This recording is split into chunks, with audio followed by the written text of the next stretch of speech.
internacional e, e também um advogado militante, né, muito talentoso, mereceria também homenagem por ser um excelente e fenomenal churrasqueiro, né? Tive a oportunidade de experimentar um churrasco preparado por ele ontem, estava fantástico, estava no ponto. Muito obrigado, doutor. Mas eu também quero prestar minhas homenagens aos companheiros aqui. O doutor Antônio Cabreira, eu estava dizendo a ele que deve ser o que mais perto eu cheguei de um ministro na minha vida, né? Mais perto de um ministro da União. E também me referi, homenageando o doutor Zernóbio Fonseca, também um talentoso jurista, todos aqui irmanados nessa luta pela liberdade religiosa. Quando a organização me informou que eu estaria num painel sobre a importância da liberdade de expressão, eu achei até assim um negócio assim, será que isso não é meio óbvio? Será que todo mundo não sabe que a liberdade de expressão é importante? Todo mundo aqui sabe. Aí depois eu me lembrei que, na verdade, a liberdade de expressão que é importante é a minha, não é a do outro. É assim que as pessoas veem. A minha liberdade de expressão é importante. A minha liberdade de comunicar as minhas ideias, de falar é importante. Mas a do outro, ela pode ser tolhida, ela pode ser censurada, ela pode ser coartada, ela pode ser calada. E aí eu pensei, não, é um assunto que a gente nunca pode deixar de falar. Acho que todo congresso, que seja sobre liberdade religiosa, que seja sobre as liberdades de um modo geral, tem que falar da liberdade de expressão e da importância dela, né? Ela é tão importante que ela está consagrada em todos os grandes instrumentos do direito internacional. A importância dela pode ser medida por isso. Está lá no artigo 19 da Declaração Universal dos Direitos dos Homens, de 1948, dos Direitos Humanos, que o Brasil é signatário originário. Está lá do Pacto dos Direitos Civis e Políticos e também está na Convenção Americana dos Direitos Humanos, que nós comumente chamamos de Pacto de São José da Costa Rica, né? Costa Rica, que inclusive foi recepcionada pelo direito brasileiro antes da Constituição, antes da emenda constitucional de 45 de 2004, por isso tem um status supralegal. Então ela serve também como critério de convencionalidade, né? De aferição da convencionalidade das demais normas do ordenamento jurídico. Eu vou tentar realmente me ater aos 15 minutos, podem ter certeza. Contudo, quando a gente fala aqui da importância da liberdade de expressão num contexto de um congresso que tem como tema o discurso do ódio, o exercício da liberdade religiosa, me parece que a gente tenha que abordar de algum modo ou fazer alguma conexão, né, algum link com a liberdade religiosa. E aí eu quero começar dizendo que a liberdade religiosa ela mantém uma íntima conexão com a liberdade de expressão, que muitas vezes é designada pela doutrina jurídica brasileira como liberdade de manifestação de pensamento, né? Alguns estudiosos, inclusive, partindo da observação de que a liberdade religiosa, em muitos aspectos, é uma exteriorização de crenças, né? Esse é o seu núcleo central, na verdade. Então, muita gente boa, Pontes de Miranda, André Ramos Tavares, chega a acreditar que a liberdade religiosa é um desdobramento da liberdade de expressão, da liberdade de manifestação do pensamento. Essa visão não é de todo incorreta, né? Porque, de fato, em muitos sentidos, a liberdade religiosa tem esse conteúdo expressivo. Ela se desenvolve para além do próprio indivíduo, esse sentido de manifestar crenças, opiniões, valores. Mas a liberdade religiosa não é só isso. E como já foi dito aqui, foi o primeiro direito humano nascido, foi a liberdade religiosa. não foi a liberdade de expressão. Hoje a gente fala que a liberdade de expressão ela tem uma posição preferencial, ela é, certo, de importância assim para muita gente acima das demais liberdades, mas quem começou primeiro, quem surgiu primeiro, foi a liberdade religiosa, que surgiu ali a partir das guerras da religião, né, que se seguiram à ruptura da unidade da cristandade ocidental pela reforma protestante. É que a liberdade religiosa é muito mais do que isso, porque o fenômeno religioso é muito mais do que isso. Ele confere um sentido existencial, ele é fonte de valores éticos, né? E por isso ele tem uma importância que não pode ser confundida, né, a ponto de ser considerado meramente um desdobramento ou uma especificidade da liberdade de expressão. Ela, inclusive, a liberdade religiosa, que é associada também à liberdade de consciência, ela tem uma multiplicidade de posições jurídicas fundamentais. Segundo Jaime Van Garten, um amigo que é desembargador do Tribunal de Justiça do Rio Grande do Sul, também um grande estudioso da liberdade religiosa, são mais de 80 posições jurídicas que estão incluídas no direito fundamental à liberdade religiosa, que seria assim um direito fundamental completo, né? E algumas dessas posições, né, são atitudes ou configuram atitudes que, em vez de serem expressivas, né, são na verdade voltados para dentro da própria consciência e implicam uma abstenção, uma recusa em manifestar um comportamento expressivo. Então, por isso que não é bom, na minha humilde maneira de ver, que a gente diga que a liberdade religiosa é um mero desdobramento da liberdade de expressão, ou uma mera especificidade. Ela é isso e mais do que isso, né? É sempre possível dizer, e a gente sempre fala, que a liberdade de religião ela tem diversas raízes, né? Mas talvez as duas raízes fundamentais sejam justamente a liberdade de consciência e a liberdade de expressão. Por isso também ela é muito mais do que a liberdade de expressão. Partindo dessa ideia, é possível dizer que não pode haver liberdade de expressão sem plena liberdade religiosa. E de igual modo, a gente pode dizer que a liberdade de expressão é imprescindível para a liberdade religiosa. São liberdades conexas, né, inseparáveis, né? Então, vê-se assim que é de crucial importância que a gente trate da liberdade de expressão também nesta perspectiva religiosa, das expressões religiosas.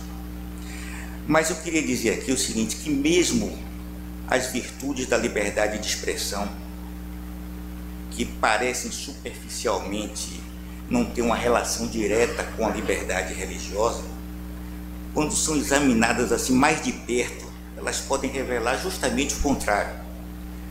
Para demonstrar tal afirmação, eu vou aqui separar. Todos nós sabemos da importância da liberdade de expressão e que ela tem diversas virtudes. Eu vou falar aqui de 3 virtudes que são assim unânimes, né, da liberdade de expressão, que todo mundo diz que a liberdade de expressão é importante, pelo menos por esses 3 motivos. Então, eu vou pegar aqui 3 virtudes e vou mostrar como elas podem também se relacionar com a liberdade religiosa. Virtudes que aparentemente não são assim ligadas diretamente ao fenômeno religioso, mas vocês vão perceber que há conexões muito importantes. A maior virtude, certamente, da liberdade de expressão, que os estudiosos apontam, é que ela é essencial ao funcionamento da democracia, né? Por outras palavras, ela não é um elemento acidental, não é um elemento circunstancial, não é mais uma dentre tantas características da democracia, né? Mais do que isso, é uma condição essencial para que exista a democracia. A democracia simplesmente ela não existe nem funciona sem que seja asseguradas aos cidadãos a liberdade de expressão. E um dos critérios mais relevantes para a gente aferir se um Estado é democrático ou não é a liberdade de expressão. É a primeira liberdade que desaparece quando um Estado deixa de ser democrático. É a primeira que desaparece, né? A democracia, acho que já foi dito aqui, inclusive pelo Jean, ela repousa sobre a ideia da soberania popular, o autogoverno, né? A ideia de que se trata de um governo do povo, pelo povo e para o povo. Ora, a liberdade de expressão é o único instrumento que permite ao povo exercer o poder de escolher os seus governantes, influenciar as políticas governamentais, submeter as autoridades públicas a críticas que possam levar à sua substituição, né, à sua troca, bem como denunciar ou prevenir o abuso de poder e os atos de corrupção, pelo medo de que eles sejam revelados. Tudo isso somente é possível com a circulação de ideias, né, e de informações políticas. E é isso que a liberdade de expressão faz, ela permite a circulação de ideias. É a liberdade de expressão também que permite aos indivíduos e às minorias, já que elas podem se manifestar em sentido contrário às políticas governamentais, aliviar as suas frustrações, isso é importante, e não cederem à tentação de recorrer à violência como alternativa para tomar o poder, para combater ações de governo ou para obter a atenção pública para as suas aspirações.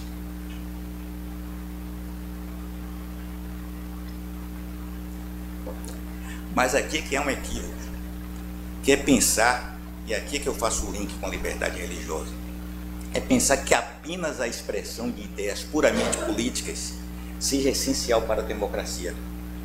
Ideias fundamentadas em crenças e convicções religiosas também podem contribuir para o aperfeiçoamento da democracia, na medida em que a religião costuma fornecer uma cosmovisão, né, marcada por valores éticos que repercutem na esfera política. Vamos pensar aqui em alguns casos. Vou ilustrar com o caso do passado e depois a gente vai falar um pouco do presente. A democracia do Reino Unido, ela deve muito a homens como William Wilberforce, que levou a sua ética religiosa ao parlamento britânico e teve sucesso na abolição da escravatura, na abolição do tráfico de escravos. Foi uma atuação política, mas fundada em valores éticos religiosos. E o que dizer do bispo Desmond Tutu? O que dizer de Martin Luther King Jr., dentre outros líderes religiosos, que a partir de sua teologia, a partir de sua fé religiosa, deram uma contribuição decisiva para o aperfeiçoamento e para a preservação do sistema democrático em seus países. Mas vou dar um exemplo aqui contemporâneo, né, de como os valores éticos de matriz religiosa estão legitimados a repercutir na esfera política. Vou colocar uma questão aqui que é bastante polêmica e não vou dar minha opinião pessoal sobre isso, né? Eu sempre evito, por ser magistrado, manifestar certas opiniões pessoais que possam me identificar com este ou com aquele grupo político. Então, entendo isso como um mero exemplo didático, né? Um mero exemplo acadêmico, né? A questão do aborto. Me parece que é uma grande falácia reduzir a questão do aborto, como muita gente diz aí, é uma mera questão de política de saúde. Isso é uma questão de saúde pública, de política de saúde, né? A gente ouve muito isso em certos setores identificados com alguns segmentos políticos, né? E aqui não vai nenhuma crítica, eu estou relatando, mas isso é uma falácia, porque a cosmovisão religiosa tem algo a dizer sobre o sentido da vida. Há valores éticos em relação ao significado da vida que estão intimamente relacionados com as crenças, com as convicções, com a fé, que moldaram a sociedade, não só a sociedade brasileira, mas toda a sociedade ocidental, que foi baseada nos fundamentos judaico-cristãos, certo? Então, o sujeito pode ou não pode levar ao parlamento argumentos baseados na sua convicção de fé para defender a vida, para ser contra o aborto. Entenderam? É uma ligação. Então não é só argumento político, não é só ideia política. Aquela ideia de Dworkin, de que você tinha que levar só argumentos que pudessem na esfera pública ser entendidos por Nada disso. Vivemos numa sociedade democrática e você pode levar o que quiser à arena pública. E você pode se expressar religiosamente na arena pública. Ainda mais no Brasil, cujo modelo de laicidade é favorável à expressão religiosa. E outra coisa, eu vou até aqui fazer uma observação. A gente fala muito em laicismo e laicidade, né? Nessa distinção. Eu vou muito mais além disso. Isso era o que eu usava, esse argumento, no primeiro livro que eu escrevi em 2007, que é Liberdade de Organização Religiosa. Mas eu entendo que cada país tem o seu modelo de laicidade. É muito mais do que laicismo e laicidade. O Reino Unido é mais laico que o Brasil? Mas tem clérigos da Igreja Anglicana que fazem parte da Casa dos Lordes, por serem clérigos. Tem uma igreja na Inglaterra que é oficial. A Argentina é mais laica do que o Brasil? Diz a Constituição que apoia a paz. Um minuto, tem mais o que fazer. Bom, eu vou dizer aqui o seguinte. Eram 3, não eram? Eu só falei de uma. A liberdade de expressão promove a verdade e o conhecimento. É uma outra grande virtude apontada pelos estudiosos.